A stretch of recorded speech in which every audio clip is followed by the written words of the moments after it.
radhiyallahu ta'ala anhum annahu qala Beliau Salman Al-Faris berkata, as-sholatu mikyalun.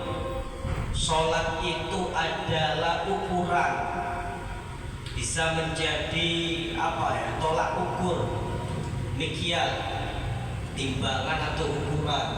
Faman wafa wufiyalahu. Barang siapa memenuhi, menyempurnakan, artinya wafa ini bisa memenuhi atau menyempurnakan, wufiyalahu, maka dia juga akan disempurnakan. Itu. Faman wafa wufiyalahu. Barang siapa menyempurnakan, memenuhi sholatnya dengan baik, wufiyalahu, maka dia disempurnakan oleh Allah. Kan kita sering dengar as-sholatu ibaduddin, kan gitu ya, hadis. Baginda Rasul bersabda, as-sholatu ibaduddin. Sholat adalah tiang agama. Faman aqamaha faqad aqamaddin, kan gitu. Siapa yang bisa mendirikan, melaksanakan sholat dengan baik, faqad aqamaddin, maka dia mendirikan dan menyempurnakan agama, dan seterusnya. Faman hadamaha. Jadi tolak ukur itu adalah sholat. Insya Allah ya, sesuai dari di dalam kitab ini bahwasannya Salman berkata sholat itu adalah ukuran, tolak ukur. Barang siapa sholatnya baik, sholatnya sempurna, insya Allah dia juga disempurnakan. Faqad aqamaddin, disempurnakan oleh Allah. Wa man taffafa faqad alimtum ma qala Allah Ta'ala fil mutaffifin. Ya, barang siapa kok mengurangi, ya artinya dia tidak menyempurnakan. Itu taffafa itu artinya mengurangi, maka sungguh akan mengerti atas ayat Allah atau firman Allah fil mutaffifin, yaitu orang-orang yang mengurangi ukuran, takaran. Di dalam sholat itu kan ada yang namanya rukun, ya kan? Ada rukun qauli, ada rukun fi'li, kan begitu. Ada sunnah ab'ad, ada sunnah hay'at, kan begitu. Itu ada istilahnya? Komposisinya. Kalau dikurangi ini kurang sempurna, apalagi urusan rukun yang bisa batal. Nah, jadi penting untuk menyempurnakan sholat kita, yaitu memenuhi daripada takarannya tadi. Jangan sampai rukun kita tinggalkan. Ya tentu kalau rukun itu kan kewajiban, bisa menyebabkan batalan sholat. Kita juga harus tahu apa yang menyebabkan butlan sholat, hal-hal yang membatalkan sholat. Juga harus tahu itu. Jangan sampai yang sunnah dianggap rukun, yang rukun dianggap sunnah karena ketidaktahuan. Nah ini penting. Makanya tadi? Maka Allah Ta'ala fil mutaffifin, yaitu barang siapa yang mengurangi ya di dalam aturan sholat, maka dia termasuk dari ayat atau firman Allah fil mutaffifin. Wa an Hudzaifah ibn al-Yaman radhiyallahu ta'ala anhu annahu ra'a rajulan yusalli wa la yutimmu ruku'aha wa la yusujudaha. Jadi Hudzaifah bin Yaman, ya beliau melihat laki-laki rajulan yusolli yang sedang sholat, wala yutimmu ruku'ahu, tetapi dia tidak menyempurnakan rukuknya, wala sujudaha, ya, dan juga tidak menyempurnakan sujudnya. Faqala, maka Hudzaifah berkata, lau mutta ala hada la mutta ala ghairil fitrah. Berkata Ibn Yaman, Hudzaifah Ibn Yaman, andaikan engkau mati dalam keadaan seperti ini, artinya tidak menyempurnakan sholatmu, ya lahu ta'ala khairul fitrah. Naudzubillah, dia kata Hudzaifah akan meninggal dalam keadaan tidak fitrah, tidak beriman kepada Allah. Ya. Ini kata Hudzaifah bin Yaman. Wa anil Hasan al-Basri radhiyallahu ta'ala anhu an Nabi sallallahu alaihi wasallam annahu qala, beliau baginda Rasul bersabda, ala ukhbirukum bi aswa'in nas sariqatan. Baginda Rasul bersabda kepada para sahabat, wahai sahabat, ala ukhbirukum, apakah saya belum mengkhabari kepada kalian orang-orang yang paling buruk. Urusan apa? Sarikotan, di dalam dia mencurinya. Sariko, orang yang buruk di dalam mencuri. Qalu bala ya Rasulullah, iya baginda Rasul. Qala alladhi yasriku min sholatihi. Kata baginda Rasul, orang yang aswa'in nas sarikotan, buruk, ya buruk-buruknya seseorang, yaitu alladhi yasriku min sholatihi, yaitu seseorang yang mencuri, mengurangi di dalam atau dari sholatnya. Itu. Qila wa kaifa yasriku min sholatihi. Kemudian sahabat bertanya, bagaimana wahai Nabi, orang itu bisa mencuri? Kaifa yasriku min sholatihi, bagaimana dia mencuri dari sholatnya? Qala, beliau baginda Rasul bersabda, la yatimmu ruku'aha wa la sujudaha. Dia adalah seseorang yang sholat tetapi tidak menyempurnakan rukuk dan sujudnya. Gitu. Tidak menyempurnakan rukuk dan sujudnya. Yang maksudnya rukuk dan sujud ini dalam urusan sholat. Makanya kata Imam Al-Ghazali, Imam Ghazali itu minimal, kata beliau, minimal seseorang yang sedang sholat itu khusyuk di dalam 4 hal, di dalam 4 keadaan. Yang pertama adalah ketika dia inda takbiratul ihram, ketika melakukan takbiratul ihram. Jadi pas waktu Allahu Akbar itu usahakan hati kita itu hadir, hati kita itu sadar bahwasanya kita itu sholat. Kan di situ ada niat. Ketika kita melafazkan Allahu Akbar, hati kita niat, saya niat sholat maghrib 3 rakaat, kan gitu ya. Hati kita hadir di dalamnya, harus dihadirkan. Karena niat itu dalam hati, bukan dilafazkan. Lafaznya Allahu Akbar, tapi hatinya hadir, hadir, sadar dia sedang sholat. Kata Imam Ghazali demikian. Yang kedua, yaitu dia bisa khusyuk atau menghadirkan hatinya ketika membaca surat Al-Fatihah. Nah, ini surat Fatihah juga rukun ini. Makanya kalau kita dulu ngaji, ya, itu yang diajari pertama yaitu adalah surat Al-Fatihah.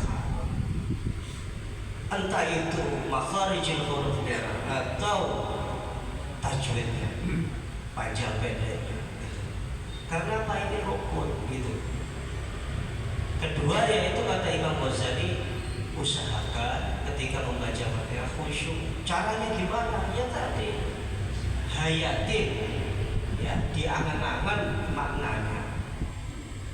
Alhamdulillah, segala puji milik Allah Rabbil Alamin, yang menjadi Tuhannya seluruh alam, dan seterusnya. Sambil diayatin, sambil bunyi, hatinya sambil bunyi.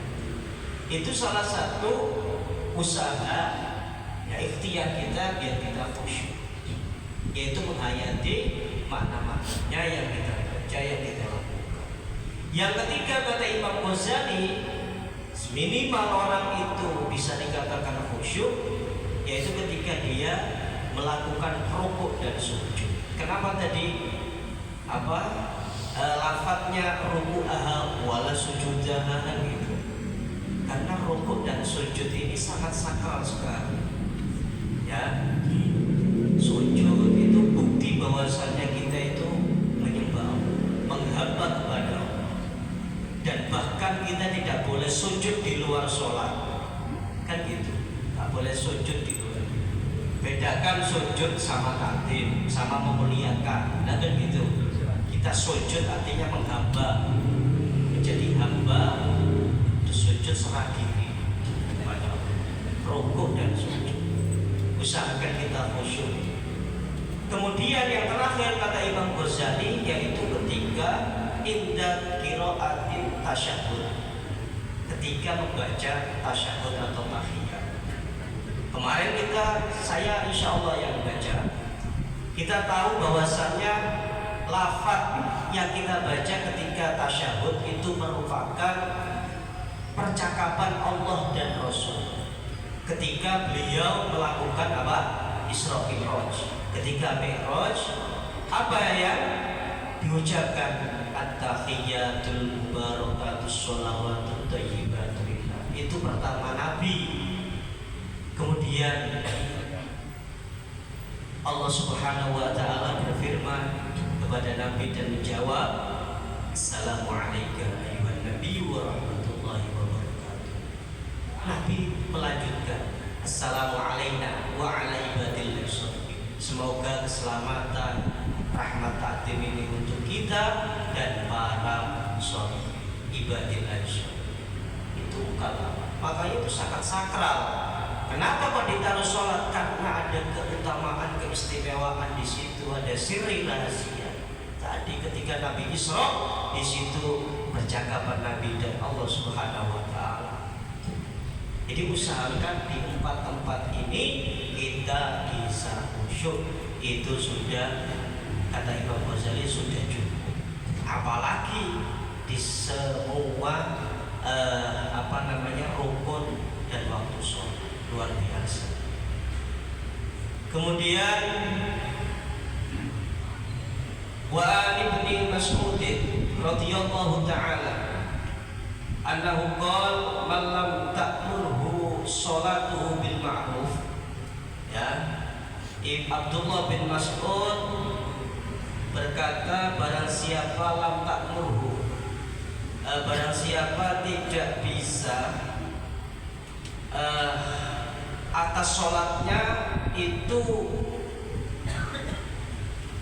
menyemangati dalam bil ma'ruf, yaitu untuk melakukan kebaikan, walam tanha anil munkar, dan sholatnya tadi tidak ada dampak atau efek yang bisa menjauhkan dia atas kemungkaran, lam yazdad biha minallahi illa ya, maka dia bukannya lebih dekat ya sebab sholatnya kepada Allah, tetapi sebaliknya illa buddha, tetapi dia semakin jauh. Jadi kata Abdullah bin Mas'ud, barang siapa dari sholat itu dia tidak merasa tergugah, semangat untuk melakukan kebaikan dari sholat tadi, dan tidak menjauhi atas kemungkaran, lam yazdad biha minallahi illa buddha, berarti dia semakin jauh dari Allah Subhanahu wa taala. Dan itu. Jadi kan ada nanti di belakangnya itu wa qara'a hadhil ayat wa aqimis sholata inna sholata tanha 'anil fahsya'i wal munkar. Ya, sesuai atas firman Allah Subhanahu wa taala, aqimis sholat, dirikan sholat, inna sholata, sesungguhnya sholat, tanha 'anil fahsya'i wal munkar, bisa menghindarkan, menjauhkan dari perbuatan buruk dan keji dan kemungkaran. Jadi orang kalau sholatnya itu diperhatikan, diusahakan lebih baik dari sholat-sholat yang sebelumnya, insya Allah ada hal yang baik pula di dalam kehidupannya. Yaitu apa? Wah, ini jelas ayat Allah, inna sholata tanha 'anil fahsya'i wal munkar. Dari sholat itu maka dia akan menghindari keburukan dan kemungkaran. Wa anil Hakam ibni Uyainah radhiyallahu taala anhu qala man ta'ammala fi sholatihi, barang siapa berangan-angan atau berpikir di dalam sholatnya, man ayyaminihi, berpikir apa ya, berangan-angan kepada orang yang di sampingnya ketika sholat, ayyaminihi samping kanan, wa anshimalihi dan samping kiri, fala sholata lahu, maka dia termasuk orang yang tidak sempurna sholatnya. Maksudnya fala sholata lahu itu tidak sempurna sholat. Jadi barang siapa kok di dalam sholat masih berpikir, ada pikiran-pikiran atas orang di sampingnya, atas samping kanan atau kiri, maka dia fala sholata, dia sholatnya tidak sempurna, kata Hakam bin Uyainah.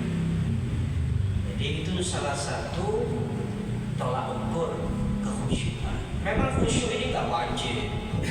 Coba kalau khusyuk wajib ya nggak ada yang bisa sholat, repot gitu. Dari awal takbir sampai salam suruh khusyuk itu berat banget itu. Khusyuk itu kan nggak ingat apa-apa, nggak ingat apa-apa kecuali Allah, itu doang. Kemudian wa al-Muslim ibni Yasarin radhiyallahu taala anhu annahu kana yaqulu li ahli.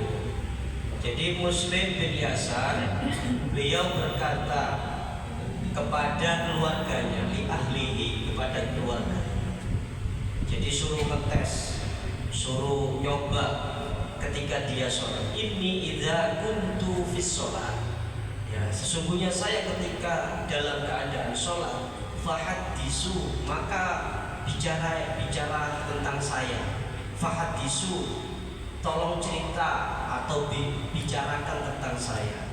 Fa inni lastu asma'u hadisaku, maka sesungguhnya saya tidak mendengar apa yang telah engkau ucapkan atau yang kalian ucapkan.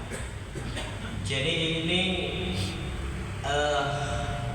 Muslim bin Yasar ingin menguji dirinya, seraya dia berkata kepada keluarganya, nanti kalau saya sholat, kamu obrolin saya, ngomong tentang saya, ya, di samping saya itu, maka sesungguhnya saya tidak mendengar ucapan kalian, obrolan kalian. Jadi ini bukti bahwasannya sholatnya Muslim bin Yasar itu sudah khusyuk dan demikian. Kalau kita gimana? Jangankan ya tadi itu yang ada di samping, entah suara, entah seseorang, entah benda, yang jauh aja kepikiran. Seringnya begitu ya. Bahkan yang sebelum sholat itu lupa, pas sholat ingat gitu. Waduh iya, ternyata tadi saya belum nyalain lampu ini di rumah. Dan sholat gitu ya.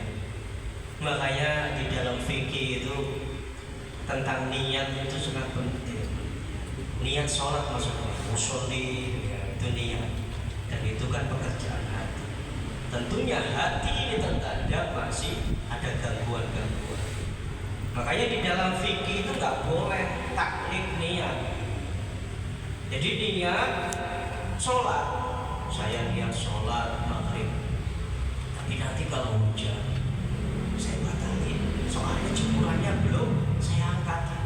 Nah ini nggak boleh begitu. Itu taklid niat dalam fikih nggak boleh. Wah nanti gojeknya datang ini nganterin makan, nggak boleh. Itu taklid kan. Jadi niat ya niat, udah. usah kalau begini, kalau begitu. Kecuali nggak ada niat apapun atau taklek tadi menggantungkan ketika sholat tiba-tiba ada bencana alam, gitu. Ya beda lagi. Dibatalin ya apa-apa, membahayakan madharat bagi kita, ya kan? Beda itu urusan. Tapi kalau taklek jadi nggak boleh. Itu salah satu urusan niat. Memang sering ketika kita sholat yang sisa makanan sebelum sholat itu nggak terasa. Pas sholat keluar sendiri. Wah, ini ujian memang. Ya setan itu, ya kan? Ini kalau ganggu ini sebisa mungkin gimana dia ibadahnya itu tidak khusyuk, tidak baik, tidak maksimal, kan begitu. Usaha saja. Makanya tadi sunnah-sunnah anjuran sebelum sholat sebisa mungkin kita sempurnakan.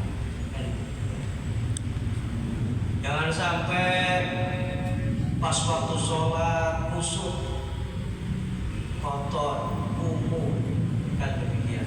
Bajunya beda dengan baju yang itu tadi.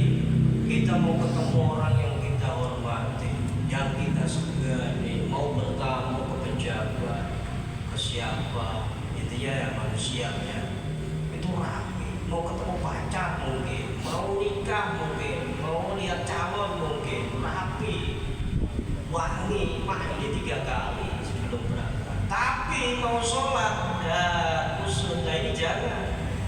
Ini etikanya kurang pas. Jadi jangan sampai kita mendirikan sholat menghadap kepada Allah sangat jauh ketika perbandingannya ketika kita menghadap sama manusia. Jangan sampai. Artinya yang harusnya lebih baik. Entah urusan niatnya, urusan dohirnya. Ada gurunya Pak Kiai.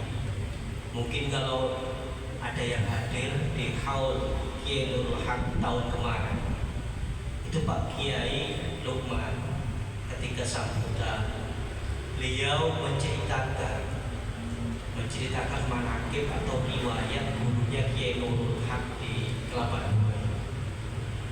Jadi Kiai Nurul itu salah satu saking menghormatinya, mempersiapkannya